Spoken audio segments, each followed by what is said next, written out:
Olá, seja bem-vinda, seja bem-vindo à nossa aula de hoje, que nós vamos falar sobre emoções e sentimentos.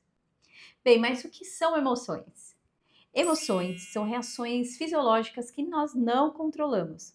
E elas se manifestam no nosso corpo quando nós entramos em contato com algo externo. As emoções, elas nos colocam em movimento rapidamente. Por exemplo, imagine que você está numa trilha, caminhando, está lá olhando para o chão e de repente você vê uma cobra. Sem pensar, você vai correr, tua pupila vai dilatar, vai muito mais sangue para os seus braços, para suas pernas, para você fugir, ou até mesmo você pode se paralisar, como um bicho que se paralisa para se fingir de morto, por exemplo.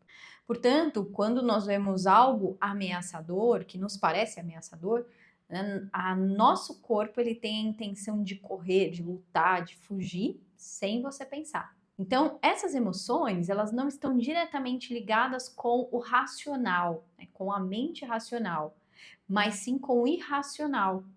Então, isso é algo automático que acontece no seu corpo, liberando químicas internas que preparam o nosso corpo para lutar, para fugir.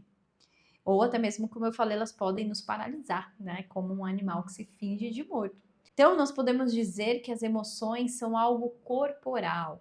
E cada emoção, gente, cada emoção ela tem uma função. Algumas elas são mais confortáveis e outras emoções são menos confortáveis. Mas não há emoção boa ou ruim, pois todas as nossas emoções elas têm uma função.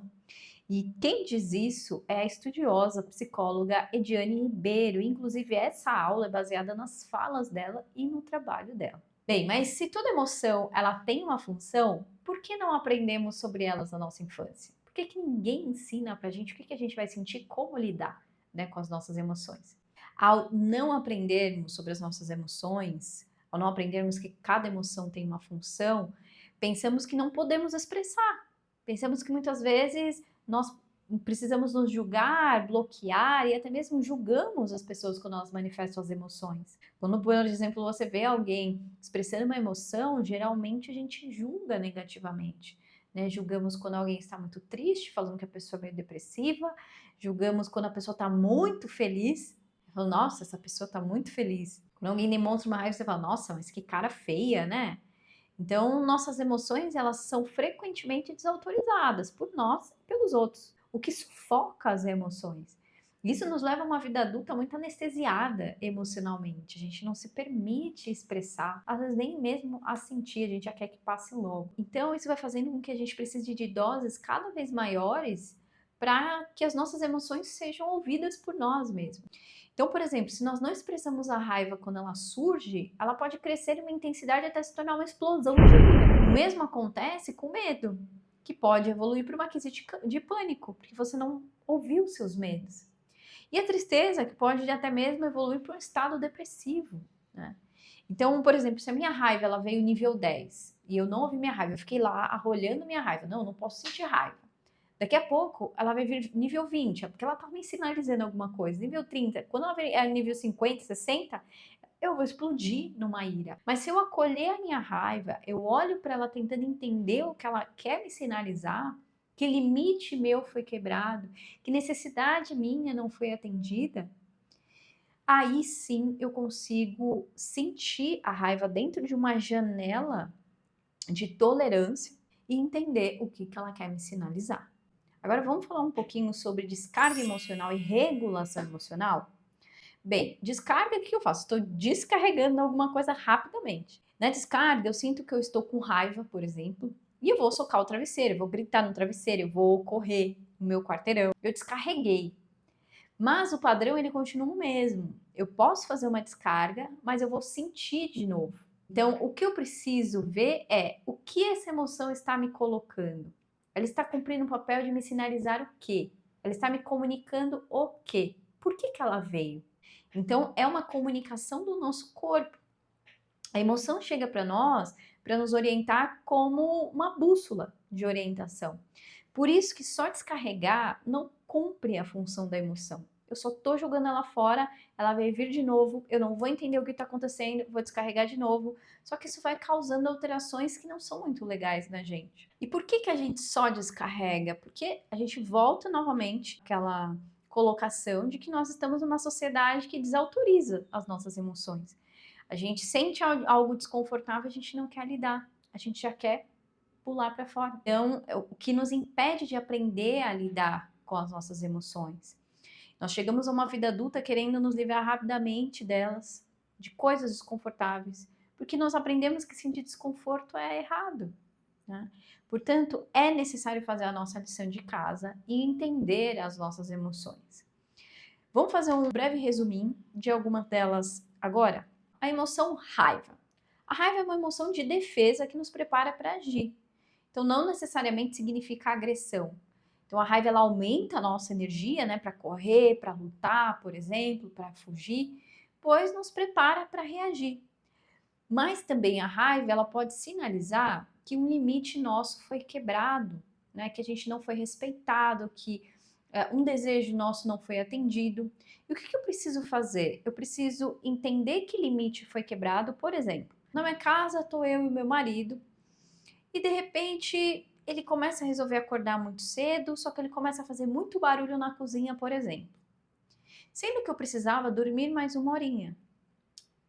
Então, eu acordo com raiva de que eu acordei, de que eu não dormi o suficiente, etc. O que eu posso fazer? Eu posso chegar para o meu marido e comunicar a minha necessidade, não agredi-lo. Ah, você faz muito barulho, nananã, que é isso? Você não me respeita. Ao invés de eu acusar, eu comunico a minha necessidade com clareza. Amor, eu precisava muito de silêncio nesse momento, nessa uma horinha só, porque ela faz diferença no meu sono. Seria possível você talvez dar um jeitinho de fazer um pouquinho mais silêncio ou fazer o que você está fazendo agora, talvez em outro momento, né, para que a gente, os dois, tenham ali os espaços, né, dentro deste ambiente, muito bem colocados, mas eu respeitando o seu e você respeitando o meu, sem a gente interferir um no espaço do outro? Não sei se essa seria a melhor colocação, mas é apenas um exemplo. Então, eu estou colocando que uma necessidade minha está sendo quebrada, o meu limite ali do meu espaço não está sendo respeitado e é por isso que eu sinto raiva. Então essa raiva ela veio para me sinalizar, um limite seu está sendo quebrado. Então, a raiva não quer dizer agressividade. Ah, estou com raiva, vou bater. Não. Eu posso descarregar essa raiva depois que eu sentir, porque essa química, né, deixa o meu corpo com um pouco mais de adrenalina, mas eu não vou simplesmente só correr e não vou falar nada sobre o que aconteceu. Já a tristeza, ela nos leva para dentro, ela diminui um pouco a nossa energia e é uma oportunidade para você refletir e processar as suas perdas, as suas frustrações, os seus lutos, né? Buscar apoio, porque os vínculos emocionais, eles são uma forma de regulação emocional. Nós nos regulamos, sim, através do outro, a corregulação emocional, através de um olhar, através de uma conversa, através de um abraço, né? Então é uma emoção que faz eu diminuir aquela euforia da alegria para que eu reflita, para que eu busque apoio, para que eu sinalize para o meu meio que eu preciso ser cuidado. Então perceba como ela sinaliza alguma coisa, né? Mesma coisa o medo, é um instinto de sobrevivência. Eu estou me protegendo para me manter viva. Então o que isso que eu vi, isso que eu vivenciei, se torna ameaçador a mim? Então a gente precisa sempre refletir sobre o que cada uma das emoções vem nos sinalizar. Então nós precisamos aprender a sentir as nossas emoções, a perceber as nossas emoções, sem que a gente precise ser inundado com elas para que a gente dê atenção a elas. Então a partir de hoje comece a se observar, entender que existe uma janela, que essa emoção, quando ela entra, né, nessa janela, ela se permite ser observada, ser sentida, ser compreendida, sem que ela seja arrolhada e que ela precise explodir para que ela seja entendida, para que ela seja escutada por você mesmo. Agora, vamos falar de sentimento? O que é um sentimento? Bem, o sentimento, você pensa, você constrói o sentimento. Diferente da emoção, que ela simplesmente acontece sem você pensar. Já que a emoção é uma reação química fisiológica, o sentimento já é essa reação química fisiológica racionalizada. Como, por exemplo, o amor. O amor, ele é um sentimento que você constrói ele. Por exemplo, você olha a pessoa, você dá atenção, você cuida, você vai criando um conjunto de percepções, de vínculos, né, com aquela pessoa e sobre aquela pessoa, que faz com que você tenha uma atitude amorosa, de afeto em relação àquela pessoa. E da mesma forma que você constrói essa percepção afetiva, esse vínculo afetivo, você também pode desconstruir. Na aula de hoje, nós vimos sobre as emoções e sentimentos. Entendemos a importância de reconhecer as nossas emoções, de autorizar, né, as nossas emoções, de se permitir sentir e compreender e não simplesmente fugir, descarregar ou até mesmo arrolhar as nossas emoções. E também vimos sobre os sentimentos, né? Que o sentimento é algo que você constrói, você racionaliza sobre algo e você vai criando sentimentos, né? Racionalizando em cima também da emoção. Espero que você tenha gostado dessa aula de hoje e nos vemos na nossa próxima aula. Até já!